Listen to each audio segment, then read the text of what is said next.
네, 반갑습니다. 마가의 예수 이야기의 최지웅 목사입니다. 네, 어느덧 네 번째 시간으로 함께 만나게 됐습니다. 마가복음에 대해서, 또 마가복음이 어떤 의미와 우리에게 메시지를 주는 책인지에 대해서 우리가 10주 동안 함께 살펴보고 있습니다. 우리가 지난 시간까지 전반적인 성경 66권의 이야기들을 함께 정리하는 시간을 가졌었습니다. 늘 말씀드리지만 성경이라는 책을 읽을 때 단순히 그냥 어떤 한 책, 한 부분 이런 것만 읽어가지고는 사실 전체적인 의미를 다 알기가 어렵습니다. 그래서 제가 늘 강조드리는 게 이 성경을 읽을 때 어떻게 읽어야 된다고요? 네, 전체적인 그림을 이해하면서 읽어야 된다라는 말씀을 드렸습니다. 그래서 우리가 지난 2주 동안 구약과 신약, 네, 이 66권의 책들을 좀 장르별로 또 그리고 시간별로 정리를 해서 대략적인 큰 그림들을 머리에 넣는 시간을 가졌습니다. 오늘부터는 우리가 본격적으로 조금 더 마가복음에 대해서 깊이 살펴보려고 하는데요. 그 전에 우리 10주 동안의 스케줄표를 다시 한번 좀 정리해 보도록 하겠습니다. 네, 10주 차이의 강의 내용들을 다시 한번 좀 머리에 정리하시면서 가면 좋을 것 같습니다. 어디까지 왔고 어디로 가야 되는지에 대해서 다시 한번 정리해 보도록 할 텐데요. 우리 첫 주에는 오리엔테이션 했어요. 전반적인 강의에 대한 개관을 해드렸고요. 지지난 주에는 구약 성경 개관, 그래서 구약 성경의 39권의 책들을 장르별로 또 시간별로 정리하고 구약의 큰 메시지가 어떤 것인가 하는 것들을 봤고요. 지난 시간에는 신약 성경을 또 같은 방식으로 정리를 했습니다. 그리고 그 중에서 특별히 우리가 다루게 될 이제 복음서 4권에 대해서도 중요한 특징들과 포인트들을 같이 짚어봤습니다. 오늘은 마가복음이 이야기하는, 이제 본격적으로 마가복음의 이야기 속으로 들어가는데요. 마가복음의 아주 중요한 그리고 전반적인 이 모든 책의 모티브가 되는 하나님 나라라고 하는 것이 무엇인가에 대해서 오늘 살펴볼 거고요. 그 다음 주부터는 계속해서 이제 마가복음의 내용들을 조금 더 깊이 있게 살펴보는 시간이 될 것입니다. 죽기나 치유 사역이 어떤 의미를 갖는가, 마가는 어떻게 그것을 이해했는가, 그 다음 주에는 목자로서의 예수님, 또 가르치는 자, 교사로서의 예수님의 모습이 어떤 의미를 가지는가에 대해서 볼 거고요. 7주 차에는 마가복음에서 이야기하는 하나님의 아들 예수 그리스도는 누구인가, 또 어떤 의미인가, 이런 것을 볼 거고요. 8주 차에는 제자도, 그래서 마가복음에서 이야기하는 예수님을 따른다라는 것은 무엇인지에 대해서 볼 것이고, 또 9주와 10주에는 여러분들께서 주신 여러가지 질문들 가지고 함께 다뤄보는, 좀 그렇게 소통하는 시간이 될 것입니다. 자, 그러면 이제 본격적으로 우리가 마가복음을 살펴보기에 앞서서 먼저 저자인 마가 요한이 누구인가에 대해서 한번 알 필요가 있겠습니다. 우리가 성경을 읽을 때요, 그냥 어떤 내용들은 많이 이렇게 보시는데 중요한 것은 이 책을 누가 썼는가라는 거에 대해서는 사실은 큰 관심은 없는 것 같아요. 그나마도 이제 책 제목이 마가복음이니까 마가가 썼을 거다라는 생각은 하지만 마가가 누구이며 또 어떤 배경을 갖고 있는 사람인가, 이런 거에 대한 이해가 별로 없기 때문에 사실은 우리가 덜 이해하게 되고 놓치는 부분들이 있다. 그래서 저는 먼저 이 마가 요한이라고 하는 사람이 누구인가에 대해서, 저자인 마가에 대해서 한 번 더 설명을 하고 깊은 이야기를 하고자 합니다. 사복음서가 이렇게 있잖아요. 우리가 지난 시간에 마태복음, 마가복음, 누가복음, 요한복음, 이렇게 4개의 복음서가 있다라고 배웠습니다. 그리고 참 간단한 거는 각각의 복음서의 제목 자체가 저자의 이름이에요. 마태복음은 마태가, 그리고 마가복음은 마가가, 누가복음은 당연히 누가가, 요한복음은 요한이 지었죠. 책의 이름이 곧 저자의 이름이기 때문에 사실은 우리가 뭐 누가 기록했냐 하는 거에 대해서 크게 뭐 어렵지는 않다라고 생각합니다. 그런데요, 여러분 이런 생각을 해보셨나요? 이 4명의 기록자들이 전부 다 예수님과 직접적인 관계가 있는, 즉 예수님과 시간을 함께 보냈던 사람들일까라는 거에 대해서는 여러분 한 번쯤 생각해 보시면 좋겠습니다. 보실까요? 이 4명의 기자들, 복음서의 기자들 중에서 모두가 예수님의 제자냐? 아닙니다. 그럼 한번 살펴볼까요? 자, 이 중에서 여러분이 예수님의 제자로 기억하고 있는 사람은 누구인가요? 네, 마태. 마태는 12제자 중에 한 명이었던 게 분명하죠. 세리 마태. 너무나 잘 알고 있는 인물입니다. 또 누가 있죠? 네, 요한 역시 12제자 중에 한 사람이었습니다. 자, 이 두 명, 마태와 요한은 분명히 12제자로서 함께 예수님과 3년의 시간들을 보냈던 제자였습니다. 특별히 성경적인 용어로 이들을 사도라고 하죠. 사도의 기준은 무엇이냐면 예수님과 함께 직접 시간을 보내며 곁에서 함께 예수님의 행적을 같이 경험한 사람들을 사도, 제자들이라고 합니다. 그러면 사도가 아닌 사람들도 있을 거 아니에요? 3년 동안 예수님의 공생애를 함께 하지는 못했지만 후에 믿은 사람들도 있을 것이고, 혹은 12제자처럼 아주 가까이에서 모든 시간들을 365일 함께 하면서 지내지는 않은 사람들, 그저 예수님의 근처에서 예수님의 어떤 소식과 사건들을 보고 들은 이런 사람들도 있을 것입니다. 자, 그러면 이제 마가와 누가 두 사람이 남았는데 이 두 사람은 누구인가 하는 것을 한번 볼게요. 자, 보시면 누가는 바울의 사역 파트너였습니다. 잘 아시는 것처럼 전도 여행에서 함께 사도 바울을 따라다니면서 도왔던 사도 바울의 동역자고요. 또 의사입니다. 이 누가는 의사이기 때문에 바울이 전도 여행을 하는 동안 곁에서 같이 돌보면서 사도 바울의 건강을 케어했던 주치의였습니다.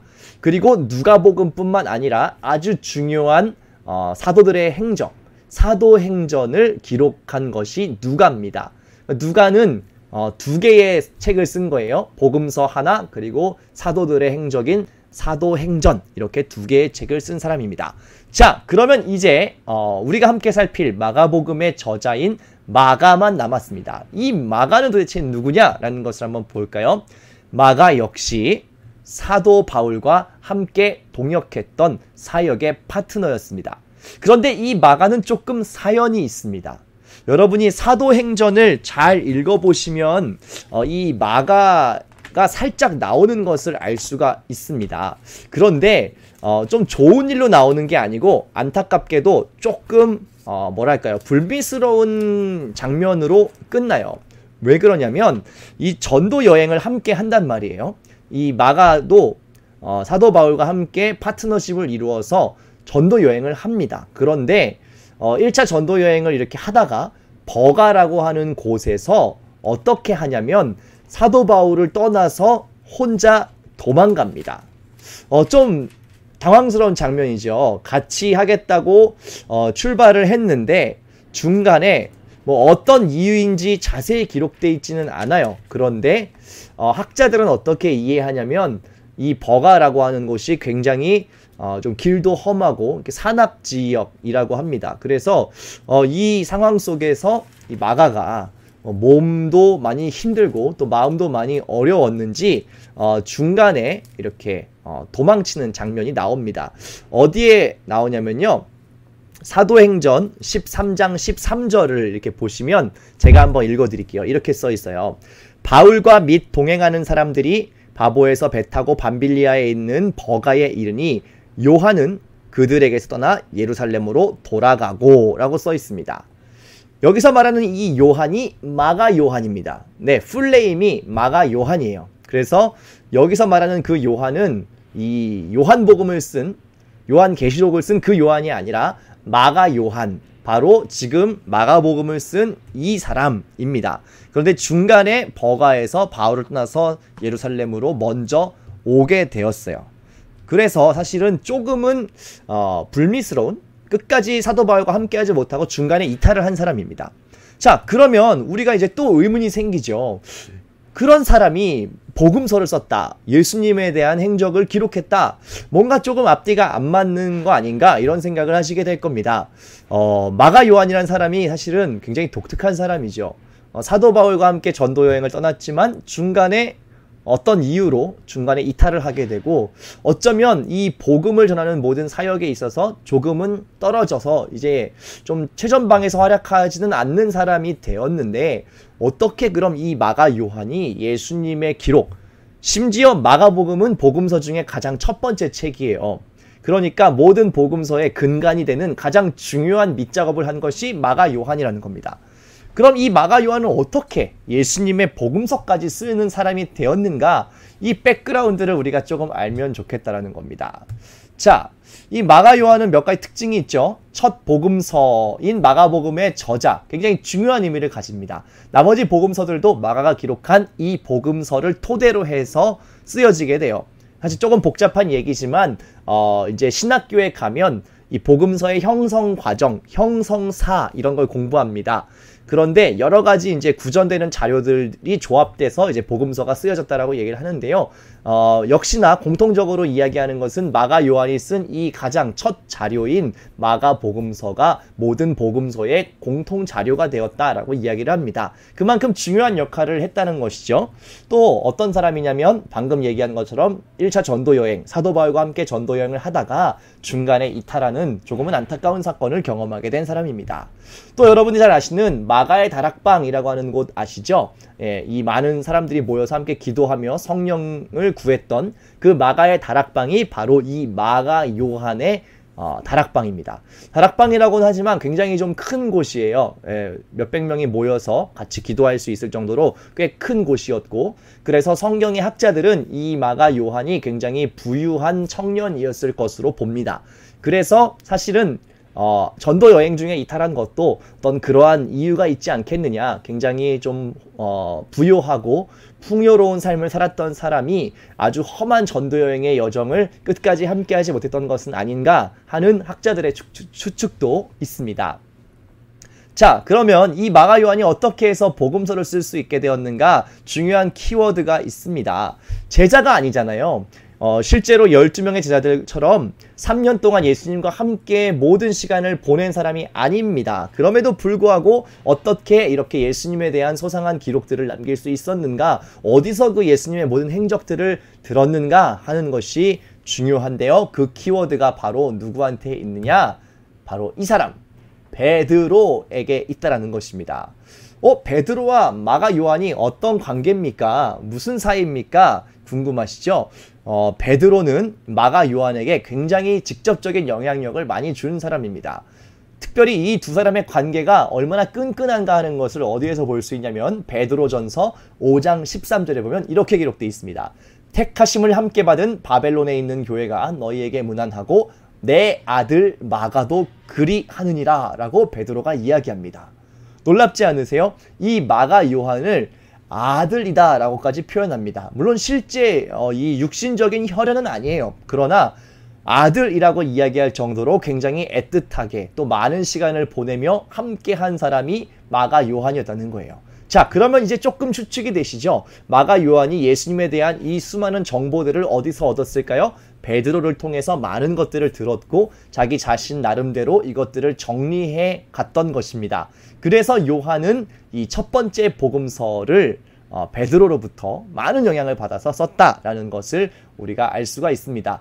또 특히나 베드로의 입장에서 이건 성경에 기록된 이야기는 아닙니다. 학자들의 추측인데요. 마가 요한을 특별히 아끼고 사랑했던 이유가 마가 요한 역시 굉장히 의욕적으로 사도 바울과 함께 전도 여행을 시작했다가 중간에 이탈하면서 성경에는 기록되어 있지는 않지만 마가 요한 역시 굉장히 많은 마음의 짐과 부담이 있었을 것이고 죄책감도 있었을 것이다. 이런 이야기가 있어요. 베드로 역시 그런 경험을 한 사람이잖아요. 예수님을 의욕적으로 따르다가 중간에 예수님 부인하고 도망치고 그랬다가 다시 한번 예수님이 찾아오셔서 은혜를 베풀어 주시고 사명을 회복시켜 주셨던 그런 어떠한 베드로의 경험으로 봤을 때도 마가 요한의 그런 모습들은 남일 같지 않았을 것이다 라는 것이에요. 그래서 더욱더 애틋하게 그런 마가 요한의 연약함까지도 품고 또 돌보고 많은 것들을 함께 공유하지 않았는가 라는 또 그런 학자들의 재밌는 추측도 있습니다. 자, 그러면 이제 마가복음이 어떻게 쓰여진 책인지가 조금 가닥이 잡히시죠? 먼저는 뭐예요? 베드로에게 들은 것이고요. 그러한 예수에 대한 행적을 마가 자신의 이해를 또 조금 더 했고요. 중요한 것은 이 마가복음의 문학적인 특징입니다. 이것이 사실은 각각의 복음서 갖고 있는 중요한 특징을 규정하는 것이에요. 지난 시간에 이야기한 것처럼 사복음서는 각각 읽는 독자가 있고 그리고 그 독자층에 맞게 잘 쓰여졌다라는 것들을 말씀드렸어요. 마태복음은 유대인, 또 마가복음은 로마 사람들, 누가복음은 헬라인들, 요한복음은 모든 사람들을 위한 영적인 복음서다라고 말씀드렸잖아요. 그래서 특별히 마가복음은 세 번째 로마의 문학적인 형식을 많이 가져왔습니다. 왜요? 로마에 있는 그리스도인 혹은 믿지 않는 사람들이 이것을 접하는 데 있어서 이해하기 쉽도록 로마의 문학적인 형식, 특별히 전기문학, 위인전처럼 인물을 기술하는 그러한 형식을 빌어서 썼고요. 마지막으로 당연히 로마 사람들을 대상으로, 로마의 그리스도인들을 대상으로 쓴 복음서라고 할 수가 있겠습니다. 자, 이런 정도의 이해를 가지고 이제 마가복음에서 이야기하는 아주 중요한 키워드인 하나님 나라에 대해서 조금 더 살펴보면 좋겠습니다. 두 번째 주제, 이제 본격적으로 오늘 다룰 이야기인데요. 마가복음이 말하는 하나님 나라에 대해서 조금 더 살펴보도록 하겠습니다. 자, 오늘의 주제가 하나님 나라입니다. Kingdom of God 이라고 영어로 표현할 수가 있겠는데요. 여러분, 하나님 나라라고 하면 어떤 것들이 떠오르시나요? 이 단어는 사실은요, 저도 제가 어릴 때 교회에서 신앙생활을 할 때는 그렇게 많이 듣던 표현은 아니었어요. 오히려 이 표현 대신에 보통 하나님 나라라고 하면 제가 많이 들었던 표현은 어떤 것이었냐? 바로 천국이라는 표현이었어요. 여러분들도 마찬가지실 텐데 성경에서 보통 하나님 나라라는 표현보다는 천국이라는 표현을 더 많이 쓰시는 거를 보았을 겁니다. 여러분도 보통 그렇게 많이 사용하시는 것 같아요. 하나님이 계신 어떤 곳, 어떤 공간, 이런 개념으로 천국이라고 이해를 하고 계실 겁니다. 그런데 여러분, 천국 그러면 어떤 느낌을 떠올리세요? 대부분 많은 사람들이 천국 그러면 요런 느낌, 요런 장면 떠오르실 것 같아요. 천국 그러면 뭔가 이렇게 하늘나라에 두둥실 떠있는 이런 어떠한 공간, 또 뭔가 이렇게 막 반짝반짝하고 막 이렇게 아름답고, 그 요한계시록에서 실제로 새하늘과 새 땅이라 그래서 다시 오게 될 어떤 재림하시는 하나님의 나라, 하나님의 왕국에 대해서 이렇게 묘사를 하잖아요. 아름다운 공간이고 영원히 주님과 함께하고 밤이 없고 슬픔도 없고 이런 공간으로 묘사를 하다 보니까 우리가 천국이라고 하면 보통 이러한 장면이나 느낌들을 떠올리는 것 같아요. 혹은 어떤 동양적인 사상으로 봤을 때는 어떤 이렇게 내세나 마치 이렇게 극락 같은, 영원히 죽어서 영원히 살게 되는 어떠한 공간적인 개념으로 천국을 이해하고 계실 거예요. 보통 천국 그러면 사후세계, 죽은 뒤에 가는 곳, 혹은 어떤 내세적인, 영생하는 어떤 내세의 개념, 아니면 공간적으로는 땅에 반대되는 하늘의 개념, 낮은 곳이 아니라 더 높은 곳에 있다라고 이해하시는 것 같고요. 또 시간으로 생각하자면 좀 미래적인 개념, 지금과는 상관이 없고 나중에 죽어서 가는 어떤 미래적인, 나중에 오게 되는 어떤 곳으로 천국을 이해하고 계실 겁니다. 자, 그러면 한 가지 질문이 생깁니다. 이 천국이라는 것을 미래적인 개념으로만, 그리고 어떤 공간적인 것에서 하늘이라는 개념으로만, 혹은 죽어서 가는 어떤 내세의 개념으로만 생각한다면, 그럼 우리가 살고 있는 지금 이 삶의 터전, 우리가 살고 있는 이 땅에도 여러 가지 일들이 벌어지고 있잖아요. 특별히 우리가 신앙을 가지고 살아가는 데 있어서도 굉장히 많은 어려움들이 있습니다. 한국이라는 이 사회, 우리가 살아가는 이 세상, 그럼 우리의 삶의 터전은 어떻게 이해해야 되나요? 그래서 많은 분들이 천국은 내세적인 개념이고 우리가 살아가는 이 땅, 삶의 터전은 마치 지옥과 같다, 고통이다, 삶은 굉장히 힘든 것이고 빨리 떠나야 될 곳이고 이런 개념으로 보통 이해를 합니다. 그래서 어른들이 이런 표현을 종종 쓰시잖아요. 아유, 빨리 주님 모셔야지. 아유, 세상이 험해가지고 빨리 주님 모셔서 다 끝나야지. 이런 얘기들을 많이 하신단 말이에요. 물론 어떠한 마음과 심정으로 하는 말씀인지는 우리가 압니다만, 사실은 이 이분법적인 이해, 천국에 대한, 하나님 나라에 대한 이 이분법적이고 내세적인 이해가 강하다 보니까 자꾸만 어떻게 우리가 살고 있는 터전, 이 땅과 세상을 바라보게 되냐면 자꾸만 굉장히 부정적으로, 뭔가 악한 것이고 세상은 나쁜 거고 여기는 들어가면 안 되고 우리는 뭔가 이렇게 선을 긋고 여기랑 분리돼 갖고 따로 살아야 되고 이런 개념으로 이해를 하게 된단 말이에요.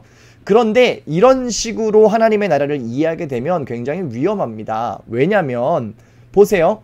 우리가 살아가는 모든 삶의 자리를 악하고 나쁜 것으로, 피해야 될 것으로, 빨리 떠나가야 될 것으로만 이해하다 보면 어떤 문제가 생기느냐, 우리의 삶을 자꾸만 외면하게 되고요. 혹은 현실을 도피해서 어떤 다른 것을 자꾸만 찾는 것이 신앙이다라고 생각하게 돼요. 그럼 무슨 문제가 생긴다는 거예요? 곧 삶과 신앙이 일치되지 않는 문제가 생긴다는 거예요. 신앙은 신앙대로 거룩한 건 따로 있고 삶은 다 악한 것이고 거룩하지 않은 것이고, 이게 자꾸만 나눠지게 되면 우리에게 무슨 문제가 생기느냐? 복음이 복음답게 전해지기가 어렵다라는 거예요. 말 그대로 뭐예요? 그냥 내가 믿고 그냥 영생 얻고 개인적인 구원 이상의 의미를 발견하기 어렵다. 이것이 굉장히 큰 문제가 된다라는 것이지요. 자, 그러면 하나님 나라를 어떻게 성경적으로 바르게 이해하면 좋을까? 가장 중요한 단서들은 이 마가복음 1장 1절에 있습니다. 모든 책들은요, 가장 처음 그리고 끝이 중요해요. 왜냐하면 처음에 어떠한 중요한 정보를 가지고 시작하고요, 끝은 결론이기 때문에 그 결론을 잘 읽으면 굉장히 많은 것들을 알 수 있어요. 자, 마가복음 역시 이 표제라고 하죠. 1장 1절, 이 내용이 굉장히 중요한데요. 한번 같이 읽어보도록 하겠습니다. 하나님의 아들 예수 그리스도의 복음의 시작이라. 이 마가복음 1장 1절의 말씀에 이 짧은 한 구절에 굉장히 다양한 정보가 담겨 있고, 마가복음을 이해하는데 또 하나님 나라를 이해하는 데 있어서 아주 중요한 정보들이 여기에 다 들어 있습니다. 한번 보실까요? 하나님의 아들이라는 이 단어 굉장히 중요해요. 그리고 예수 그리스도라는 이 그리스도라는 단어 굉장히 중요하고요. 복음이라고 하는 이 복음, 굿뉴스, 이게 굉장히 중요합니다. 이 짧은 문장 안에 있는 세 가지의 이 단어들, 이 의미들이 굉장히 상징적인 의미들을 갖고 있는데요. 그래서 마가는 1장 1절 복음서를 시작할 때 이렇게 선언해요. 하나님의 아들 예수 그리스도의 복음의 시작이다. 시작됐다 라고 이야기하는 거예요. 그럼 이게 왜 그렇게 중요한 의미이며 하나님 나라와 무슨 상관이 있는가? 한번 자세히 볼까요? 하나님의 아들이라고 하는 것은 사실은 로마의 황제인 가이사에게도 똑같이 사용하던 표현이었어요. 그 당시에 로마의 황제, 그 어느 제국보다 강하고 많은 영향력을 끼치고 있었던 역대급 제국인 로마 제국의 통치자인 황제 가이사는 그 당시에 별명이 무엇이었냐? 하나님의 아들, 신의 아들이라는 별명을 갖고 있었어요. 그렇다면 뭐예요? 하나님의 아들이라고 하는 이 표현을 썼다라는 것은 황제와 동급인 표현이에요. 사실 굉장히 위험한 표현이죠. 그 당시에 하나님의 아들이라는 이 표현은, 신의 아들이라는 표현은 유일하게 로마의 황제 가이사에게만 쓸 수 있었어요. 그럼 이것을 예수님에게 썼다라는 것 자체가 사실은 굉장히 도전적인 선포입니다. 굉장히 어떻게 보면 정치적일 수 있고 위험한, 그 당시에는 아무도 사용하지 않는, 사용해서도 안 되는 그런 표현이 하나님의 아들이었습니다. 황제를 지칭하는 표현이었어요. 그리스도라는 건 역시 마찬가지입니다. 구원자라는 뜻이죠. 메시아라는 뜻인데 이 표현 역시 그 당시 예수님이 계시던 시대에는 누구에게만 붙이는 표현이었냐? 유일하게 황제에게, 가이사에게만 붙이는 표현이었어요. 왜 가이사가 구원자예요? 네, 이 어마어마한 로마 대제국을 만들어낸 사람, 그리고 그것을 잘 다스리고 계속해서 영토를 넓혀가고 수많은 권력과 힘을 줄 수 있게끔 만든 장본인, 그렇기 때문에 이 로마라고 하는 작은 변방의 나라를 이 대제국으로 만든 구원자는 황제다 라는 그런 사상이 그 당시에 있었다는 것입니다. 근데 예수님을 같이 거기에 대입해서 이야기를 하고 있으니 이 역시 굉장히 어떻게 보면 위험한 이야기, 그 당시로는 굉장히 도발적이고 파격적인 이야기라는 것이죠. 마지막으로 복음이라고 하는 것은 그 당시에는 어떻게 이해됐냐? 굿뉴스, 뭐가 좋은 소식이냐? 로마의 평화가 좋은 소식이에요. 그런데 여러분 주의해야 될 것은 로마가 이야기하는 이 평화, 팍스 로마나라고 하는 것은 진짜 평화가 아니에요. 우리가 이야기하는 그 화평이 아닙니다. 왜 평화로운지 아세요? 모든 힘으로 총과 칼로 모든 것들을 다 싹 쓸어버리고 군림하고 있는 그 상태, 아무도 저항하지 않고 찍소리하지 못하는 그 잠잠한 상태를 로마의 평화라고 그들은 자칭 그렇게 이야기하고 굉장히 기뻐했어요. 이것이 진정한 평화다. 이것이 로마가 만들어낸 평화다. 그 누구도 로마에 대항하지 않는다. 아무런 전쟁도 일어날 수 없죠. 왜요? 다 찍어 눌렀으니까요. 이것을 로마의 평화라고 이야기했어요. 자, 이런 상황 속에서 진짜 기쁜 소식이 무엇인가라는 것을 예수 그리스도를 통해서 보여주겠다라는 것이 마가의 선언이었습니다. 자, 비교하자면 이런 거예요. 로마의 황제와 하나님의 나라를 대표하는 예수 그리스도, 이 두 인물이 지금 상반되게 그려지고 있다는 것이죠. 즉 하나님 나라는 어디에 대비되는 개념이냐면 그 당시에 로마라고 하는 대제국과 대치되는 정반대에 있는 아주 비슷해 보이지만 전혀 다른 개념의 두 나라를 보여주고 있다는 것입니다. 로마 제국과 하나님의 나라. 자, 황제도 신의 아들이라고 불렸고요. 예수 그리스도는 하나님의 아들, 실제로 하나님의 아들이시고 또 그렇게 자칭하시기도 했고, 그러나 많은 사람들이 그것을 비웃기도 했습니다. 신성모독이다라고 얘기한 이유는 유대교의 개념에서의 신성모독도 있지만 이 황제에게만 쓸 수 있는 신의 아들, 하나님의 아들이라는 용어를 자기 자신에게 스스로 붙였기 때문에 받은 여러 가지 비판이기도 합니다. 두 번째, 구원자, 메시아라고 하는 것이 로마의 황제에게도 붙었다면 예수 그리스도도 메시아라는 이 호칭을 스스로에게 사용하셨습니다.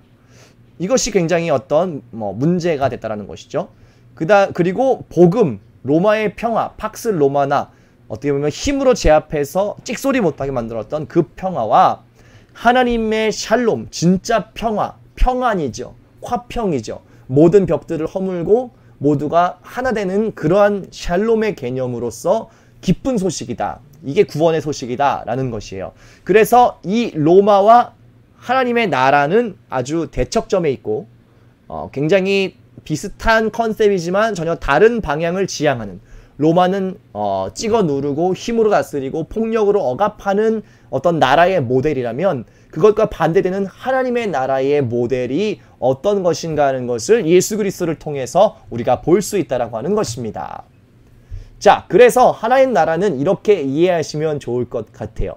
세상의 제국의 통치 방식, 착취하고 억압하고 폭력으로 군림하고 사람의 사람다움을 망가뜨리는 그러한 제국의 방식이 아니라 하나님 나라의 개념, 하나님께서 처음 사람들을 창조하시고 보기 좋다 말씀하시고 그들을 소중하게 여기시고 그들을 품으시고 사랑하시고 화평하게 되는 이러한 나라가 하나님의 나라다라는 것을 보여준다라는 것이에요. 즉 이런 상상을 할 수 있다는 것이죠. 이 세상, 우리가 살고 있는 이 땅, 아까 말씀드린 그냥 악하고 더럽고 부정하고 빨리 죽어서 천국 가야 되고 여기는 다 불타 없어져야 될 곳이고 그런 개념이 아니라 그러한 세상, 실제로 그런 일들이 일어나죠. 왜요? 로마 제국과 같이 악한 사단의 권세들이 많이 붙잡고 있는 곳이기 때문에 악한 일들도 일어나고 불의한 일들도 여전히 일어나지만 이 세상을 외면하고 버리는 것이 아니라 이 세상을 일반적인 세상 왕, 가이사로 대표되는 세상의 왕이 아닌 하나님께서 이 나라의 왕으로 이 땅을 다스리신다면 그 땅이 어떠한 모습이어야 되고 어떠한 곳이어야 하는가, 어떠한 삶의 방식이 자연스러운 곳이 되어야 하는가라는 것을 상상해보자는 것이에요. 그래서 예수님이 이 땅에 오셔서 보여주신 것은, 공생의 기간 동안 보여주신 것은 결국 뭐냐면 하나님 나라는 이런 곳이야 라는 것입니다. 그래서 그토록 많은 천국에 대한 비유도 하셨고 많은 어떤 치유와 기적과 이사들을 통해서 하나님의 나라가 이런 곳이구나 라는 것을 친히 보여주셨다라는 것이에요. 그리고 그를 따르는 모든 제자들에게도 너희들도 이렇게 살아달라 라고 말씀하신 것이지요. 즉 하나님 나라는 하나님께서 우리가 살고 있는 이 땅의 왕, 참된 왕이 되신다면 이 세상이 어떤 곳이 되겠는가를 보여주시는 것이다. 하나님 나라는 말 그대로 하나님이 직접 다스리시는 나라가 어떠한 모습이며 그것을 보여주신 분이 누구시다? 예수 그리스도시다 라고 이렇게 정리하시면 좋을 것 같습니다. 실제로 예수님도요 그 주님의 기도, 주기도문이라고 우리가 보통 하는 마태복음 6장에 나오는 주님의 기도에서도 실제로 이런 기도를 가르쳐 주십니다. 너희는 이렇게 기도하라 라고 제자들에게 기도를 가르치실 때 나라가 임하시오며 라고 기도하라고 하시죠. 이것이 바로 하나님의 나라예요. 이 세상 악해 보이고 참 쓸모없어 보이고 불완전하고 나쁜 일들이 가득한 슬픔 많은 이 세상에 하나님의 나라의 통치가 임하도록 해달라라는 기도예요. 그래서 하나님의 그 거룩한 뜻이 하늘에서 뿐만 아니라 우리가 하늘이라고 하는 건 일반적으로 아까 갖고 있는 그런 개념이죠. 내세의 개념, 어떤 하나님의 공간인데 그것에서 끝나는 것이 아니라 그 하나님의 뜻과 통치가 이 땅으로 내려와서 땅에서도 이루어질 수 있도록 해 주십시오 라는 그런 기도를 너희가 땅에서 드려야 된다 라고 주님도 제자들에게 가르쳐 주셨다라는 것이죠. 즉 사후의 개념이 아니라는 거예요. 이 마가복음 뒷조사라는 책에서 한 컷을 가져왔는데 보통 많은 사람들이 기독교를 이해하고 기독교의 구원과 복음을 이해할 때 그냥 예수 믿고 천국 가는 거 혹은 안 믿고 지옥 가는 거, 그래서 지하철에서 얘기하는 막 예수천국 불신지옥, 이게 사실 구호로서는 굉장히 심플하고 무슨 말이구나라는 걸 전달할 수 있을지 모르지만 우리의 구원이라는 것이 그렇게 단순한 목적 때문에 하는 것은 아니라는 거예요. 예수님도 단순히 그냥 그걸 하기 위해서 그냥 나 믿으면 천국 보내주고 안 믿으면 지옥 가랑 이렇게 하는 것이 아니라는 것이죠. 그렇게 단순한 어떤 구원이 아니라 예수님이 보여주신 구원은 총체적이고 통합적인, 그냥 한 사람 한 사람 개인을 구원하는 것뿐만 아니라 우리가 살고 있는 이 세상, 하나님 만드신 모든 세상을 총체적으로 새롭게 하시고자 하는 뜻이 있다라는 것이죠. 그래서 이 그림에서처럼 많은 분들이 오해를 하죠. 예수 믿고 그냥 천국 가면 끝 아니냐, 무슨 땅에서 뭐가 이루어지냐 이렇게 생각하지만 사실은 그런 것이 아니라 단순히 사후의 개념이 아니라 복음서에서 얘기하는 하나님 나라는 그냥 죽어서 가는 어떤 공간, 이 정도가 아니라는 것이에요. 즉 무엇이냐? 거꾸로 하늘의 뜻이 땅으로 내려오는 것. 이 그림이 저는 너무 잘 표현된 그림 같은데요. 하늘의 뜻이 땅으로 내려온다라는 거예요. 이 중요한 개념을 여러분들이 잘 붙드셔야 돼요. 우리가 죽어서 천국으로 슝 올라가서 끝, 이게 아니라 오히려 하나님의 뜻이 땅으로 내려와서 이 땅조차 하나님의 나라처럼 되는 것, 새로워지는 것, 이것이 하나님 나라의 중요한 개념입니다. 그래서 그러한 새하늘과 새 땅, 궁극적으로 주님 재림하실 때 그 새하늘과 새 땅이 임하잖아요. 그런데 그때까지 우리가 아무것도 안 하고 그냥 세상은 악하니까 하고 세상만 탓하고 있으라는 것이 아니라 우리가 살아가는 이 세상 속에 하나님 나라를 구현해내는 것이 이 땅을 살아가는 그리스도인들의 중요한 책임이라는 것이지요. 그래서 마가는 하나님의 나라, 하나님 나라를 다스리는 왕, 하나님이시죠. 그리고 그 하나님의 아들, 육신으로 오신 하나님의 아들, 육신이신 하나님 예수 그리스도를 하나님 나라를 다스리는 통치자인 왕으로 그리고 있고요. 그래서 그 당시에 실제 왕, 세상 나라의 왕인, 그리고 아주 사탄의 어떤 이러한 것들을 상징하는 로마의 황제와 대조적으로 예수 그리스도의 모습을 그려두었다라는 것입니다. 이렇게 하면 우리가 하나님 나라라는 개념을 이제 조금 새롭게 할 수 있겠죠. 중요한 키워드는 뭐라고요? 죽어서 가는 어떤 사후세계나 천국이나 그런 개념이 아니라 이 땅에 임하시는 하나님의 나라. 그렇게 할 때 우리가 살아가는 세상을 어떻게 하나님의 통치가 드러나는 나라로 만들 것인가 라는 것을 우리가 살아낼 수 있다는 것이지요. 자, 그러면 이제 마지막으로 이 하나님 나라의 개념을 그럼 우리의 삶에 어떻게 적용할 것인가 라는 것을 한번 보도록 할게요. 이게 사실 가장 우리가 중요한 이슈죠.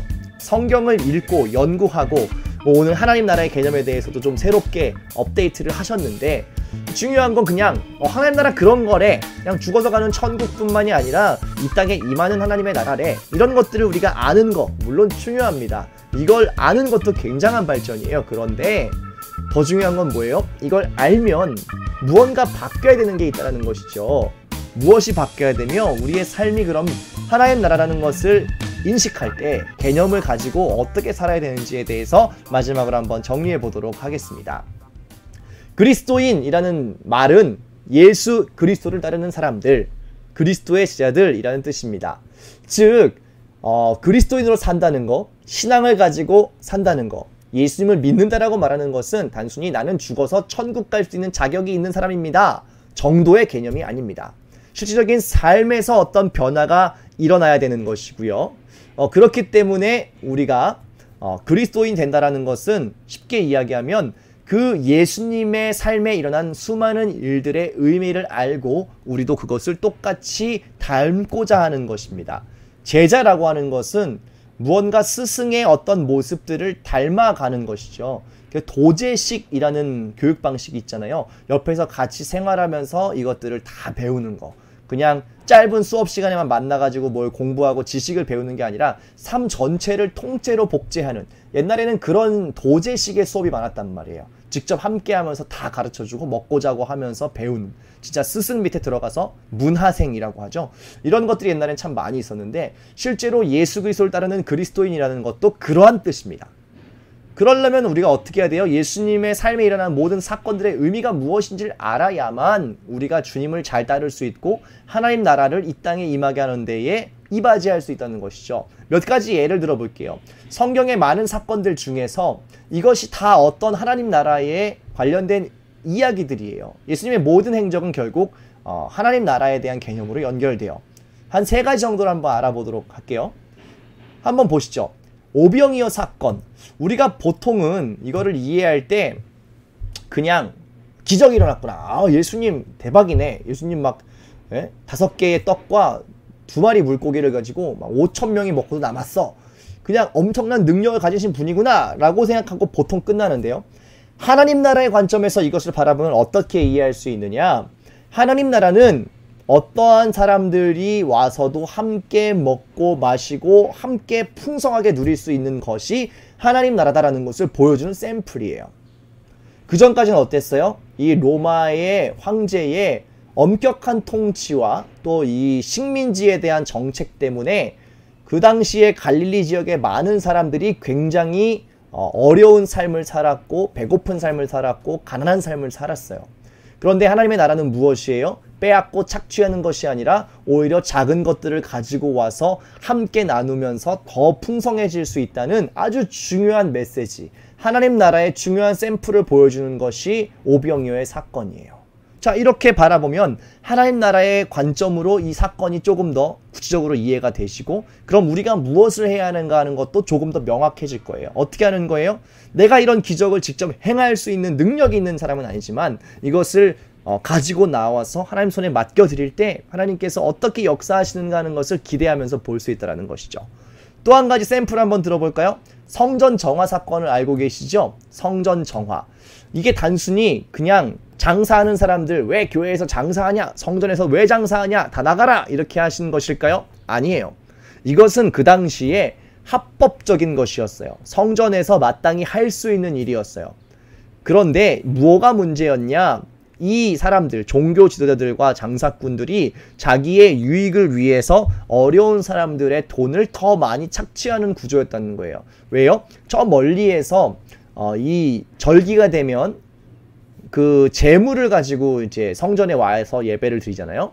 그런데 멀리서 오다 보니까 이게 막 다치고 막 어디 까지기도 하고 막 재물이 온전하지가 않아요. 이거 하나님 앞에 드릴 수가 없잖아요. 그러니까 예루살렘 성전에 와서 구입해서 재물을 드릴 수 있도록 한 것인데, 이 사람들이 이 멀리서 오는 사람들의 이 상황, 어쩔 수 없는 불가피한 상황을 알고서 이걸 굉장히 비싸게 판다든지 폭리를 취한다든지 이런 일들이 막 일어나는 거예요.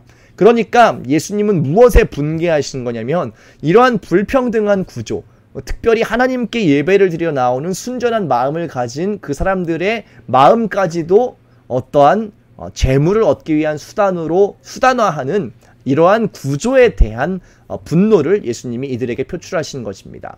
그래서 여기는 하나님께 기도하는 집이고 예배하는 곳인데 너희가 돈을 생각하고 장사를 하는 곳으로 만들어버렸냐라고 하면서 굉장히 예수님 분개하시죠. 즉 단순히 장사를 했으니까 혼나라 이런 게 아니라 불평등의 어떤 구조, 이 안에 있는 인간의 탐욕이 하나님께 예배하는 것을 삼켜버린 어떤 상황들에 대해서 예수님은 분노하시다는 것이죠. 자, 이런 관점으로 보면 이 성전 정화 사건도 조금 더 하나님 나라라는 개념으로 공의라는 키워드를 생각할 수가 있다는 것이죠. 한 가지 더 샘플을 들어볼게요.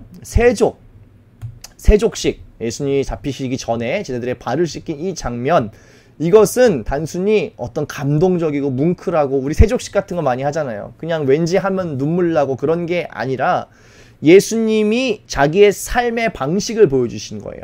지금까지도 그렇게 해오셨고 이제 장차 맞이하게 될 십자가라는 이 사건이 어떻게 보면 가장 낮은 곳으로 하강하는 일, 가장 비참한 곳으로 내려가는 일이라는 것을 상징적으로 보여주는 거예요. 선생이고 스승이지만 가장 낮은 곳으로 내려갈 때 어떠한 변화가 시작되고 생명이 움트게 된다는 것을 보여주는 중요한 사건이 세종입니다. 권위를 자발적으로 내려놓은 것이죠. 이렇게 이해할 때 우리가 하나님 나라에 대해서도 무언가 상식적인 어떤 수직적인 피라미드의 구조를 거꾸로 뒤집는 이것이 하나님의 나라고, 뭔가 이렇게 뒤바뀌는 것, 역전되는 것, 그것이 사실은 예수님의 모든 삶에 있어서 흐르는 중요한 모티브거든요. 이러한 것들을 우리가 이제 하나님 나라의 개념으로 바라보면 볼 수 있다라는 것이에요. 그러면 교회가 어떠해야 되는 것도 우리가 알 수 있겠죠. 그럼 왜 우리가 교회로 존재하느냐? 한 사람 한 사람의 개개인의 그리스도인이 아니라 공동체로 존재하는 이유는 그 하나님 나라가 무엇인가를 샘플링을 해내는 사람들, 그런 공동체로서 우리가 부르심 받았다는 거예요. 말씀드린 것처럼 신앙을 지켜가는 것, 개인적인 신앙, 개인적인 고백이긴 하지만 그것을 혼자 지켜가기엔 굉장히 어렵습니다. 왜요? 여러 가지 세상 속에서 만나는 어려움들과 갈등들이 있기 때문이죠. 그래서 교회가 필요하고 공동체가 필요하고 하나님 나라를 함께 증명할 수 있는 파트너들이 필요하기 때문에 교회를 주셨다라는 거예요. 저는 교회를 생각하면 약간 요런 이미지를 떠올려요. 갑자기 따당! 웬 연어가 나와가지고 연어를 검색했더니 이렇게 맛있는 연어의 이미지가 나와가지고 제가 생각했던 건 요런 연어의 이미지는 아니고, 이제 연어의 특징이 있잖아요. 흐르는 강물을 거슬러 올라가는 그런 이미지가 있죠. 실제로 제가 작년에 알래스카라는 곳에 가서, 이 연어가 많이 잡히는 곳인데 가가지고 실제로 연어들이 알을 낳기 위해서 이 물살을 거슬러 올라가는 장면을 봤어요. 굉장히 힘겹더라고요. 막 이 물살을 한 번에 빡 올라가는 게 아니고 막 떨어지기도 하고, 요 그림에도 보면 밑에 떨어지는 친구가 있잖아요. 못 올라가갖고 막 여러 번 계속 시도를 하는, 또 떨어지기도 하고 막 끝까지 막 노력하는데 잘 안 되기도 하고. 그런데 참 멋졌던 것은 이 연어들이요, 이렇게 함께 무리를 지어서 계속해서 여기 도전을 한다는 거예요. 그리고 서로 이렇게 보면서 또 용기도 얻겠죠. 그래서 교회는 이 세상의 기준, 로마의 황제의 어떤 일반적인 통치의 기준을 역행하는 사람들이에요. 그렇기 때문에 혼자 할 수 없고 우리가 함께 감당해야 되고, 또 지쳐있을 때 일으켜야 되는 것이 필요하다라는 것입니다. 그럼 우리가 언제까지 이 일들을 해야 되느냐? 주님 다시 오실 때까지 하는 겁니다. 주님의 재림이 임하기까지. 그게 언젠지는 알 수 없죠. 그 때와 시와 날짜를 안다고 하면 이제 이단이에요. 언젠지는 아무도 몰라요. 하나님만 아시는 거예요. 그러나 중요한 것은 주님이 다시 온다는 약속은 우리가 분명히 알고 있고, 그때까지 우리가 계속해서 이 땅에 하나님의 나라를 구현하고 증명하는 사람들로 살아야 한다. 그것이 바로 그리스도인의 중요한 정체성이다 라는 것입니다. 그래서 하나님 나라의 관점으로 살아가는 것은 제가 모든 시간마다 계속 강조하지만 이 선글라스를 끼는 것과 같습니다. 어떠한 관점의 새로움을 말하는 거예요. 선글라스. 예수님의 안경으로 모든 것을 바라보면 모든 세상의 이치들이 새롭게 보이는 것처럼 하나님 나라, 예수 그리스도가 왕이신 하나님의 나라의 관점으로 우리의 살아가는 세상들을 바라볼 때에 우리는 모든 삶의 가치관과 기준을 새롭게 할 수 있다는 것입니다. 세상의 기준, 로마 제국의 기준, 그러한 방식을 따르는 것을 벗어나서 실제로 우리가 살아가는 모든 삶의 환경과 이슈들을 하나님 나라의 기준으로 정의와 공의와 사랑과 희생으로 바라볼 수 있다는 것이죠. 그러면 우리의 삶의 자리를 한번 떠올려 보자고요. 이제 모든 이 개념들을 여러분들이 이해하신 채로 내가 살고 있는 그 삶의 자리를 한번 생각해 보세요.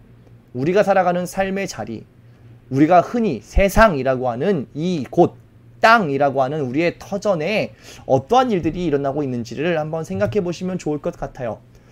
제가 그냥 몇 가지 사진들을 가지고 왔어요. 이게 뭐 절대적으로 하나님 나라에 이것들만 중요하다 이런 것은 아니고 우리가 살아가는 세상에 일어나고 있는 여러 가지 불의한 일들이나 아픔의 문제들을 제가 몇 커트 사진으로 가지고 와봤어요. 사진을 보시면 대략 이해할 수 있는 어떤 이슈들이죠. 위안부에 대한 이야기나 외국인 노동자들, 혹은 뭐 청소년들의 진로나 뭐 자살 문제, 혹은 뭐 세월호라든지 여러 가지 피해와 아픔 속에 여전히 있는 사람들에 대한 이슈 등등 굉장히 많은 이 삶의 자리에서 여전히 하나님 나라를 발견하기 어려운, 마치 하나님 나라가 임하지 않은 것 같은 어떠한 안타까운 자리들이 많이 있다는 것입니다. 또 이러한 것들뿐만 아니라 여러분 각자의 삶일 수도 있고요. 여러분 각자의 어떤 개인이나 가정의 문제일 수도 있습니다. 그런 여러 가지 상황 속에 하나님 나라가 임한다면 어떠해야 하는가, 혹은 하나님께서 그곳에 찾아가신다면 어떠한 방식으로 그들을 만나실 것인가, 그것을 우리가 생각하자는 거예요. 그리고 그 일들을 누가 하는 것이에요? 하나님도 하시지만 우리에게도 그것들을 해달라고 부탁하고 계신다는 거예요. 하나님의 관점으로, 하나님 나라의 관점으로 이 모든 환경과 사건들을 바라보면 그 안에서 그리스도인들이 무엇을 해야 마땅한가라는 것을 우리가 깨닫게 된다는 것이죠. 안타까운 것은 어떤 사회에서 일어나는 많은 이슈들과 이런 것들을 기독교인들이 이야기한다라고 하면 많은 경우에 그런 건 얘기하는 게 아니야 라든지 뭐 정치에 대해서, 사회에 대해서, 또 문제점에 대해서 비판하면 안 돼, 이렇게 많은 분들이 이야기하십니다. 그러나 하나님의 나라가 이 땅에 임하는 것을 우리가 고대하고 정말 바란다면, 그리고 우리가 살고 있는 이 슬픔 많고 안타까움 많은 이 땅이 정말 하나님의 다스리심으로 새롭게 되기를 우리가 바란다면, 우리는 오히려 더 적극적으로 이 땅에 임하는 하나님 나라를 생각해야 돼요. 하나님 나라가 이 땅에 임하신다면 어떻게 될 것인가를 우리가 더 많이 생각하고 기도하고, 또 기도할 뿐만 아니라 행동으로 살아내야 한다는 것이죠. 우리가 오늘 마가의 예수 이야기, 또 마가복음에 대한 본격적인 이야기를 들어가면서 가장 먼저 하나님의 나라에 대해서 이야기한 것은, 마가 역시 이 하나님의 나라가 임하는 것을 고대했고 또 이미 예수님을 통해 임했다라는 것을 본인이 알았고, 그렇기 때문에 이 복음서를 읽는 많은 사람들이 그 당시에 로마라고 하는 큰 제국, 그것이 다가 아니라 살아계신 하나님이 이미 이 모든 세계를 다스리고 계시는구나, 그 새로운 어떤 시대의 패러다임이 이미 예수님을 통해서 시작되었구나. 그래서 마가복음 1장 1절에 뭐라고요? 하나님의 아들 예수 그리스도의 복음의 시작, 이미 시작되었구나 라고 마가는 선포하고 있다는 것입니다. 그리고 여러분, 이 하나님의 나라의 통치는 오늘도 여전히 동일하다라는 것입니다. 그래서 이제 이 하나님의 말씀을 우리가 이 현재의 시대로 읽어낼 수가 있죠. 우리가 살고 있는 이 시대에도 여전히 하나님 살아계시고 하나님께서 통치하고 계시기 때문에 우리가 그러한 하나님 나라의 관점으로 모든 것들을 바라보고 또 그 안에서 우리가 할 수 있는 중요한 일들을 찾아가며 하루하루 살아가는 것, 그것이 참된 그리스도인으로 하나님의 나라를 이 땅에 임하게 하는 통로로 살아간다라고 하는 것의 의미입니다. 오늘 수업을 잘 마쳤습니다. 우리가 다음 시간에는요, 이제 예수님의 사역 중에서 특별히 축기, 귀신을 쫓는 것과 치유, 병 고치는 것의 의미가 어떤 것인가 하는 것을 좀 더 깊이 알아보도록 할 테고요. 오늘 들으신 수업 가운데 질문이 있으시다면 여기 적혀있는 다양한 주소를 통해서 저에게 연락을 주시고 또 질문이 들어오면 제가 강의 중간중간이라든지 내용을 설명하면서 함께 다룰 수 있을 것 같습니다. 질문도 많이 보내주시면 좋겠고요. 다음 시간에 예수님의 사역, 구체적으로 죽기와 치유에 대해서 좀 더 깊이 알아보고 연구해보는 시간 갖도록 하겠습니다. 오늘도 함께 해주셔서 굉장히 감사하고요. 계속해서 어려운 시기 가운데 건강 잘 챙기시고 여러분들의 마음의 평안도 주님께서 지키시고 또 여러분 한 사람 한 사람이 또 삶의 자리에서 하나님 나라를 작게라도 구현하며 살아갈 수 있는 그러한 참된 제자들 되시기를 주님의 이름으로 부탁드립니다. 감사합니다.